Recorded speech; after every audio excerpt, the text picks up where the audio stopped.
Umani ng atensyon ng aktor na si Paolo Avellino matapos kumalat ang ulat na minsan umano siyang tinanggihan ang pagkakaroon ng isang permanenteng leading lady sa kanyang mga proyekto, ayon sa ilang source sa entertainment industry.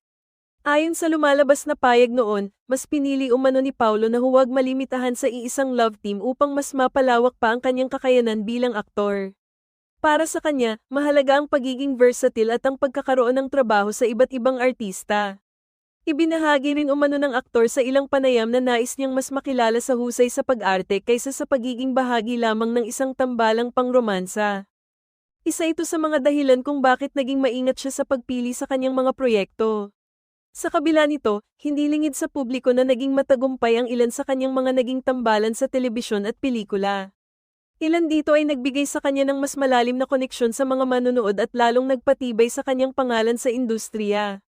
Sa kasalukuyan, marami naman ang humahanga sa paraan ni Paolo sa paghahawak ng kanyang karera para sa kanyang supporters.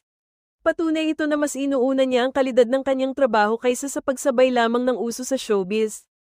Hanggang ngayon ay patuloy pa rin usap-usapan ang naging pananaw na ito ni Paolo, lalo na ngayong muli siyang laman ng mga proyekto at napapansin ang kanyang chemistry sa iba't ibang leading ladies.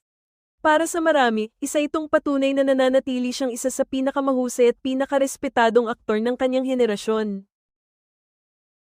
Umani ng atensyon ng aktor na si Paolo Avellino matapos kumalat ang ulat na minsan umano siyang tinanggihan ang pagkakaroon ng isang permanenteng leading lady sa kanyang mga proyekto, ayon sa ilang source sa entertainment industry. Ayon sa lumalabas na payag noon, mas pinili umano ni Paolo na huwag malimitahan sa iisang love team upang mas mapalawak pa ang kanyang kakayanan bilang aktor. Para sa kanya, mahalaga ang pagiging versatile at ang pagkakaroon ng trabaho sa iba't ibang artista. Ibinahagi rin umano ng aktor sa ilang panayam na nais niyang mas makilala sa husay sa pag-arte kaysa sa pagiging bahagi lamang ng isang tambalang pangromansa. Isa ito sa mga dahilan kung bakit naging maingat siya sa pagpili sa kanyang mga proyekto. Sa kabila nito, hindi lingid sa publiko na naging matagumpay ang ilan sa kanyang mga naging tambalan sa telebisyon at pelikula. Ilan dito ay nagbigay sa kanya ng mas malalim na koneksyon sa mga manonood at lalong nagpatibay sa kanyang pangalan sa industriya. Sa kasalukuyan, marami naman ang humahanga sa paraan ni Paolo sa paghahawak ng kanyang karera para sa kanyang supporters. Patunay ito na mas inuuna niya ang kalidad ng kanyang trabaho kaysa sa pagsabay lamang ng uso sa showbiz.